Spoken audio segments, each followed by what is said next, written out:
राजनीति से काम तक, अपराध से अंजाम तक, खेत से खलियान तक, खिलाड़ी से मैदान तक,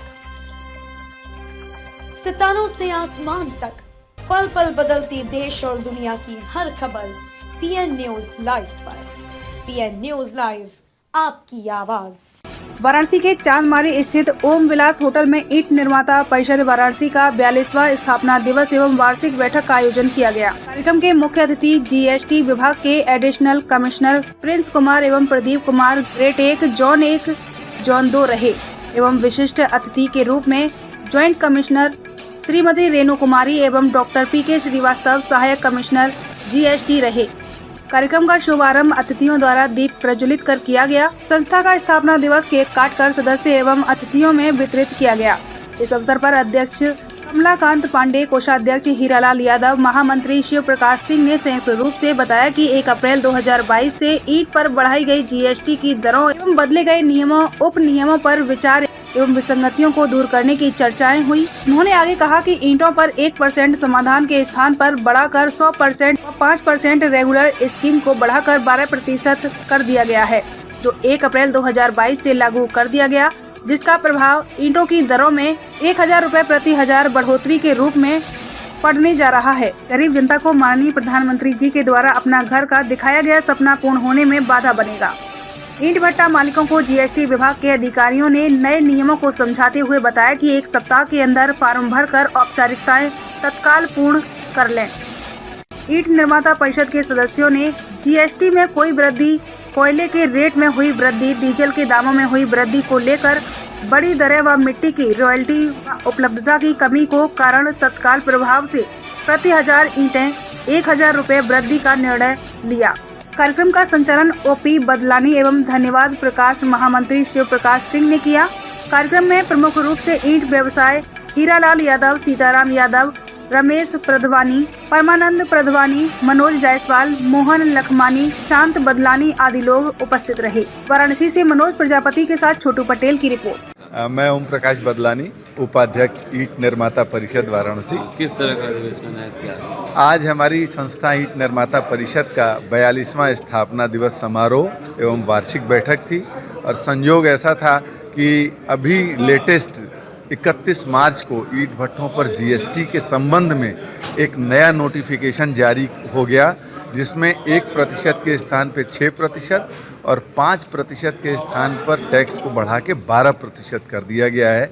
ये हम लोगों के लिए एक बहुत बड़ा झटके की तरह से लगा है और इससे पूरा प्रभाव इसका गरीब जनता पर पड़ेगा और टैक्स घुमा फिरा के सरकार को मिलेगा तो ज़रूर, लेकिन वो ऐसे जनता से ही मिलेगा, पब्लिक ही उस टैक्स को भरेगी, भट्ठे वाला अपने पास से तो भरेगा नहीं।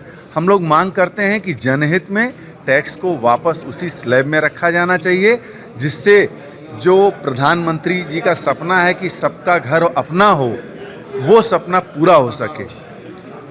अभी तक ईंट ही ऐसी चीज़ है जिसको आधारभूत आवश्यकता होती है मकान की, और सबको पक्का मकान बनाने के लिए आश्वासन दिया हुआ है हमारे माननीय प्रधानमंत्री जी ने भी और मुख्यमंत्री जी ने भी। लेकिन अगर ईंट इसी तरह से महंगी हो जाएगी, 1% की जगह हमको 12% टैक्स देना पड़ जाएगा, तो सीधे सीधे जो है वो 12% की तत्काल बढ़ोतरी हो गई, जो बिल्कुल उचित नहीं है। सरकार को इस पर गंभीरता से ध्यान देकर टैक्स को वापस उसी जगह पे लाना चाहिए।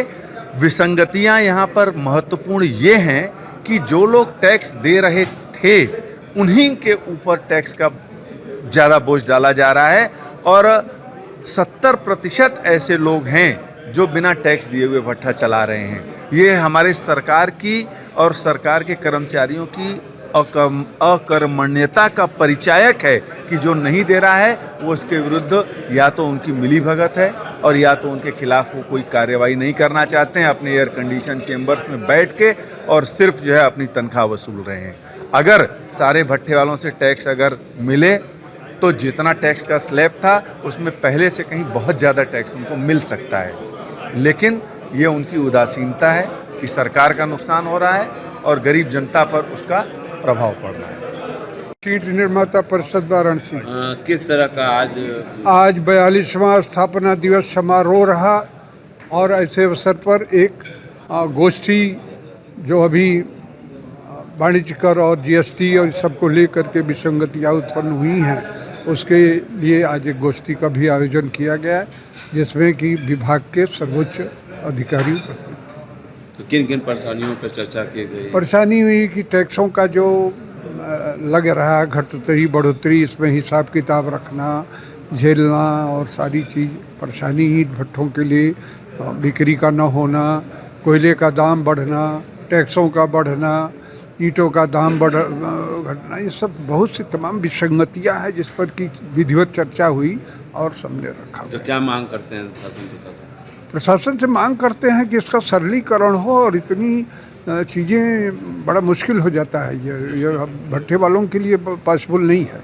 इतना टैक्स देने के बाद भी सरकार को तो कोई सुविधा नहीं। देखिए, सरकार को जब हम लोग सलाह देंगे और आवाज़ उठाएंगे तभी ना सरकार जागेगी, और इसके लिए हम तो प्रदेश अध्यक्ष रहकर भी देख चुके हैं और राष्ट्रीय स्तर पर भी मैं ऑल इंडिया का वरिष्ठ उपाध्यक्ष रहा, 16 साल रहा, तो मैं तो राष्ट्रीय स्तर पर भी देख के जब लाखों लोगों को लेकर के लोकसभा को घेरते थे, तो जब तक कुछ होगा नहीं तब तक तो नहीं सुनेगी सरकार। नई सरकार बनी है, इससे कुछ उम्मीद है? हाँ, उम्मीद है, नई सरकार अच्छी है, सारे लोग पहले से बहुत काफ़ी सुधार है, लेकिन ईंट भट्ठे का अलग हिसाब ये प्रकृति के ऊपर है और वातावरण के ऊपर है, और इतनी इसमें लेबर की समस्या, कोयले का दाम अब डबल, प्रदेश सरकार उसमें क्या करेगी? भारत सरकार का कोयला है, भारत सरकार बढ़ा रही है, विश्व में बढ़ रहा है और दूना दाम हो गया, तो अब बताइए कैसे, बड़ा मुश्किल है ईंटा बनना। ईंटा कहाँ इतनी महंगी, अब बिक नहीं रही, दाम नहीं निकल, मूल्य नहीं निकल रहा है, ये सब चीज़ें तो है ना।